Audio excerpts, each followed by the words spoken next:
O sa lahat ng viewers dyan ng Manager TV, please subscribe and click the notification button. God first. Thank you. Palakpakan natin si Atty. Teron. Parang natutulog lang. Nakapandin eh. Ano, Pat? Good morning! Good morning! Well, unang-una, gusto ko lang pong ibigay yung kredito. I always do that naman, whether opposing party, o sino man, whether political or person, or sino man sa atin. Pero may ginawa po since July 1, when we assume this mandate, ang CCRO, ang ginawa po nila, meron silang halos weekly na bumababa sa barangay para yung mga utaw na naghahanap ng kopya ng birth certificate, walang nawala dahil sa sunog o aberya, tsaka yung mga nangangailangan ng kopya para hindi na tumosgas pamasahe sa City Hall. Yung team na ni Atty. Teron. Thank you very much. Pumupunta sila sa yung binanggit niya kanina na programa. So natutuwa po ako dahil sabi ko, sige kako, tirahin nyo ng tirahin, suyurin nyo ng suyurin, mano pa, immediately after na may malaking sunog. Kasi sa sunog, wala pong natitira. At ang mga papelos o sa katulad ng birth certificate, kasal, and so on and so forth, yun yung mga unang nawawala. Kinakailangan nyo regularly. Saan? Lalong-lalo na sa eskwelahan. O sa mga pensyon, o mga pagpapatunay ng pagkakakilanlan ng isang tao. Malaking bagay yung ginagawa nila. Kaya thank you very much. Keep it up, attorney. 107% paldo. Kasi natutuwa yung mga empleyado pagka tumataas ang income. Because at the end of the day, hindi tatakbo ang anumang uri ng pamahalaan. Lahat ng pangarap natin mananatiling pangarap. Pag yan ay walang pera, madalit salita, I think it goes to everyone. But today we are very grateful to our fellow Filipino who visited us and trusted the city government of Manila and the city of Manila. Gusto ko pong ipaalam sa inyo, nandito po si Mayor Ricardo E. Padilla. Kasama ang kanyang Vice Mayor Christian P. Binuya. Sangguniang members, Maylin Ruz, Dijon David Padilla, Norier Marcelo, John Marvin Ronquillo, Roniel de la Cruz, Melody de la Cruz, Jomar Dandan, Gina Morales, Rolando Gragasin, Lance Vincent Kaisit. Yung buong gobyerno ng pamahalang lokal ng Municipality of Bungabon, Province of Nueva Ecija. Nandito po sila. I'm honored. Thank you, Mayor, for visiting us. Isang mainit na palakpakan sa ating Mayor. Sino ba sa inyo ang high blood? Taas ang kamay. Mga matataas ang dugo. Iwasan nyo na mga karne, kumain kayo ng gulay. Maraming dala mga taga-Bungabong ngayon. Andiyan sa Kodli. Ito sweldo sa isang araw, di ba?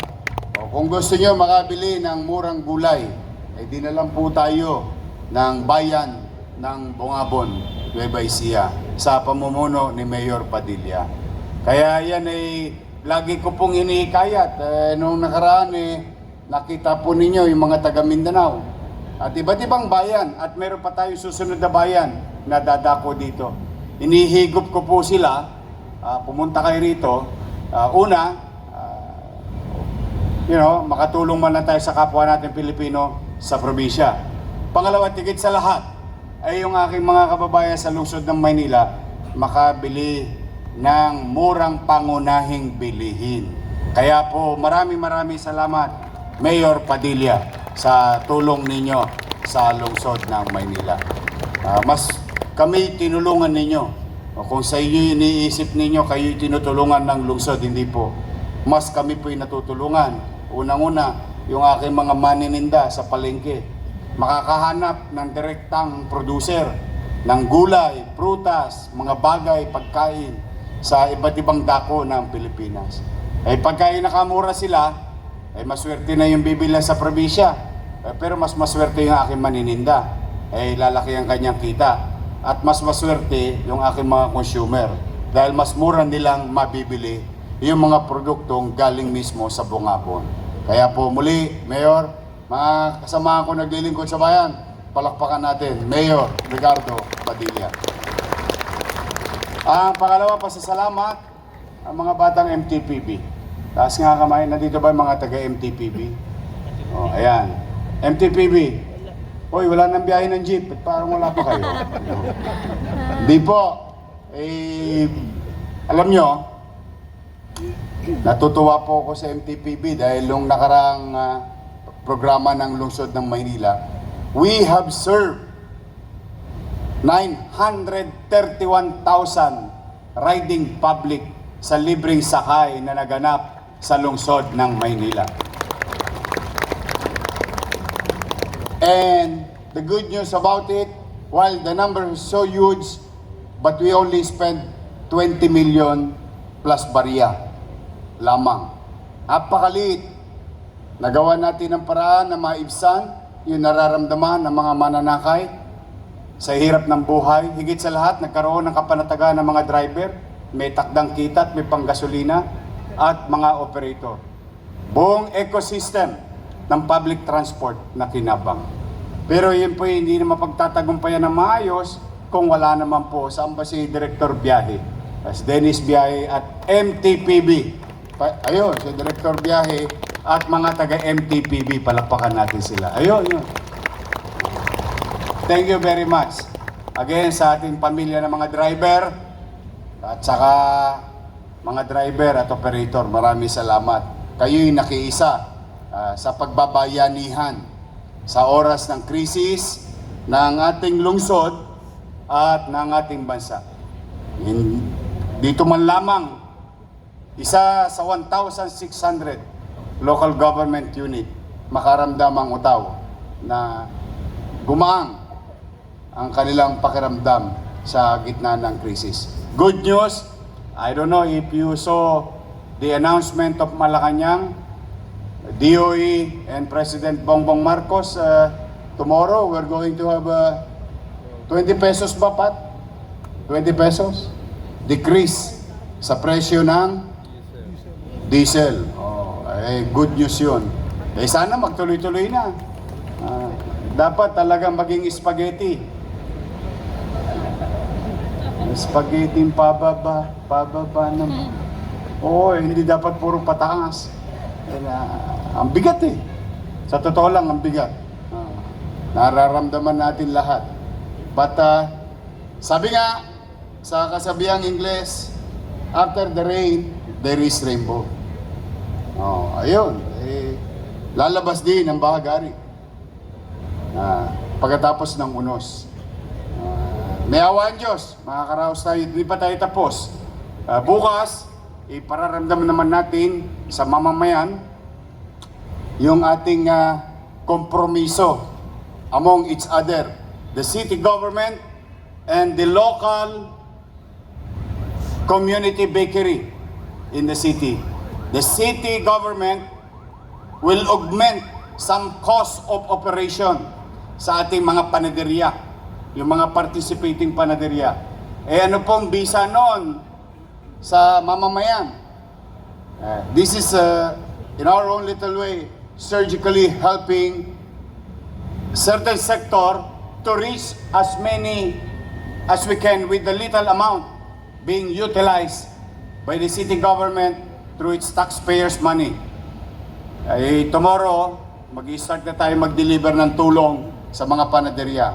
Na ang kompromiso naman nila, in the next 30 days, hindi magtataas ang what you call Filipino bread or Filipino basic bread. Ako naman ay paniwala ko, ito po ay mukha ng Filipino breakfast or almusal ng bawat pamilyang Pilipino. Hindi lang Manileño, Pilipino. Mayaman, middle class, mahirap, pandesal, pandelimon, monay, Spanish bread, putok. Ikaw, Jess, meron? Wala. Ang init ng araw. Ang aga tumasok ng araw. Buti na lang, may magic tong salamin ko.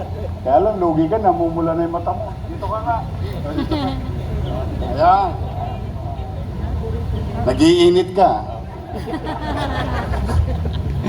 Okay, totoo puti, ang aming na-reach na agreement, wala akong gagalawin sa kanila, basta proteksyonan lang ang mamamayan na magkaroon ng kaparatagan na anumang presyo nila ngayon ay hindi na papalo in the next 30 days. So may awa ang Diyos, tulong-tulong lang. Sa 16 naman, itong linggong ito, eh baka po dumating si President Marcos muli sa Maynila dahil baka ipatupad na yung programang bigas sa ating mga mamamayan, sa mga manggagawa, pampubliko at pribado. Malaking sektor ng mga manggagawa or working class. At siyempre, ganun din yung tuloy-tuloy na tulong natin sa mga transport group and some community members. But this time, the uniqueness of this program is some of the taxpayers will benefit from this program. And this will run for the next 6 months of our lives this year. Kaya puti excited po kami na i-implement to. Maraming salamat, Telma. Pasensya ka na, makulit ako. Kita mo yung kakulitan ko. Tumama sa aberya. Kung hindi tayo naggayak, kung hindi tayo nagmadali, kung hindi tayo naging mabilis kumilos, malamang hanggang ngayon hindi pa natin ni-implement yun. But now we are ready to implement yung tulong na ibinigay sa atin ng Office of the President. I'm happy and thank you and proud of you. Thank you, Telma, at 10 ng iyong mga kasamahan. Nais ko pong pasalamatan at kilalanin Doctors Without Borders is with us today. Medicine Sans Frontiers. Dr. Goygoy Manangama, Deputy Director Operation Paris Office.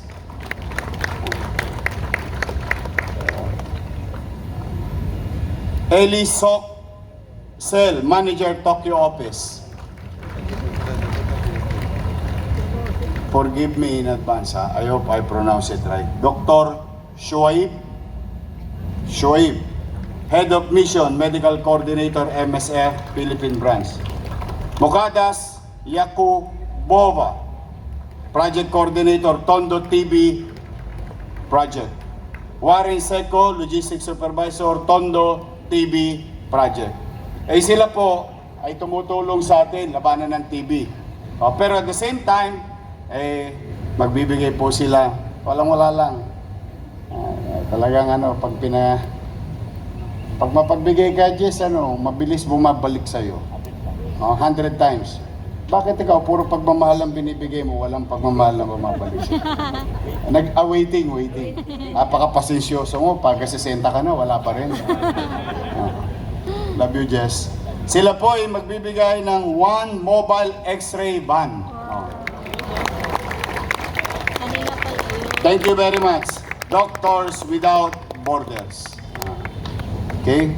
And through the effort of our Vice Mayor Chi, merong magbibigay sa atin Mr. Jason Ivan Kua, President Philippine Feline Club, ng 100 bottles Canvac-R vaccine with sticker inside, 10 boxes, 1,000 pieces, 3 cc syringe, 1 pack 1,000 pieces cotton balls, 1 bottle isopropyl alcohol, 1 box 100 pieces disposable gloves.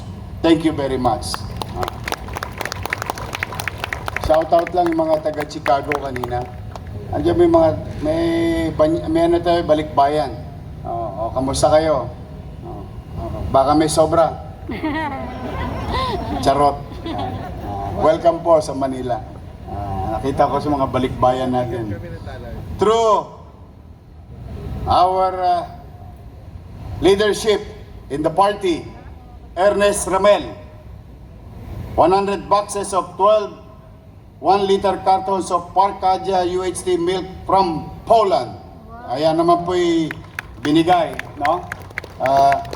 Ng ating mga mabubuting loob na kababayan, Hans Walter Chua, CEO of Simon Group. Lu Pei Lim, CEO of Green Thumb Precision Farm. Bibigyan ulit tayo ng gatas. Yung gatas ipadadala ko naman doon sa mga alaga natin. Yung mga pinalagaan natin ng gusto kay Jay De La Puente sa atin, sa Boys Town. Yung mga lolo't lola ko doon. At saka yung mga batang kinakalingan natin. So, yan po. Umuulan ng biyaya at pagkakataon. Salamat sa Diyos. Nakita nyo, sumikat ulit ang araw sa Maynila. Daman-daman namin ni Jess yung init. But kidding aside, as I have said, in our own little way, sa tulong ninyo, pipilitin kong maging mabuti, mainam at masinop na anumang resources na meron tayo, gagamitin natin na epesyenteng makapaglingkod sa taong bayan. Unti-unti lang. And nasabi ko na ilang Lunes na matatapos din naman. Ang lahat ng bagay may katapusan. Tiyak yun. Hindi araw-araw masaya, hindi araw-araw malungkot. May tapos ang lahat. Kaya Jess, matatapos din yan. Gusto ko talaga magkanobya to eh. But again and again, I'm happy to inform the Pamantasan Lungsod ng Maynila community. The other day, I think Paul, for the first time, laging on time ang City of Manila sa ating mga obligasyon sa ating Pamantasan Lungsod ng Maynila. Nakakabawas pa tayo ng lumang utang. Tama ba, Paul?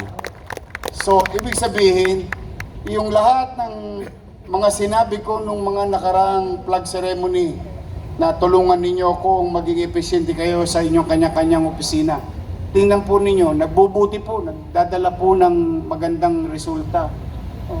Talaga po pag tayo naging masinop, mainam sa kanya-kanya nating field of undertakings, bubuti't bubuti, may pupuntahan, may mararating.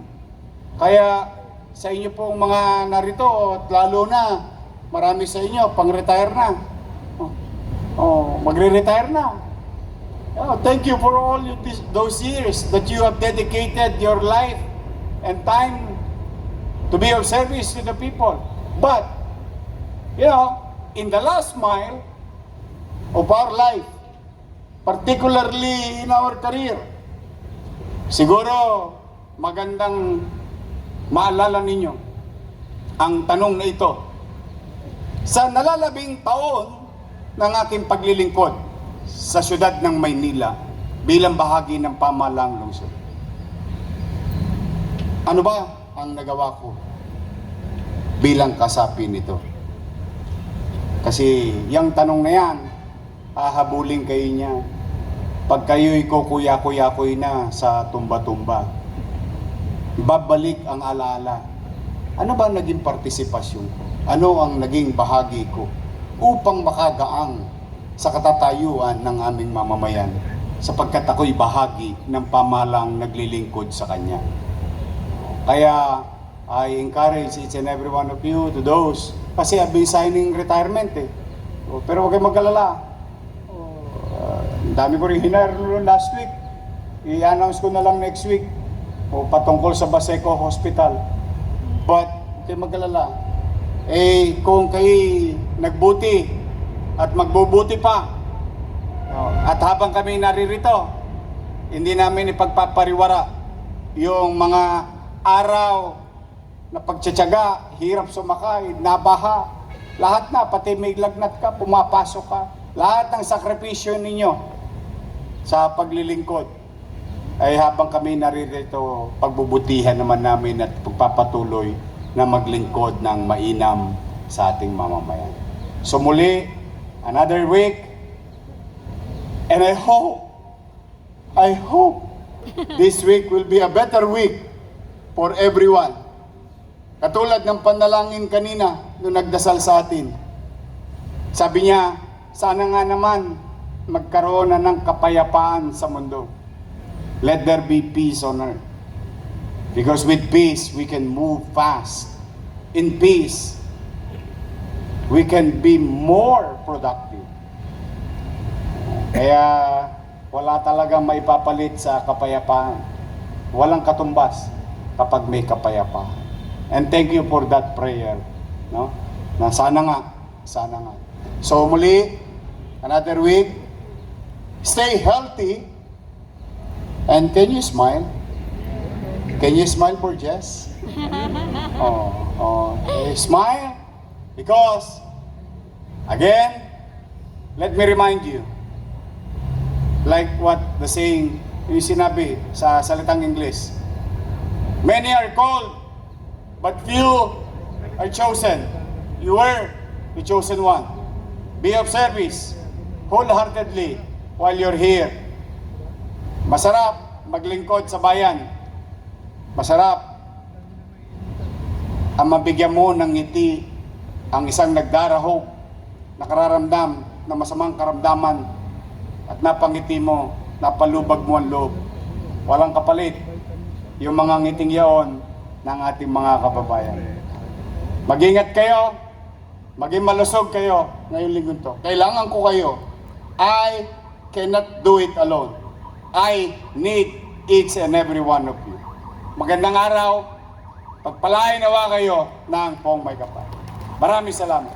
Manila! God first. Thank you.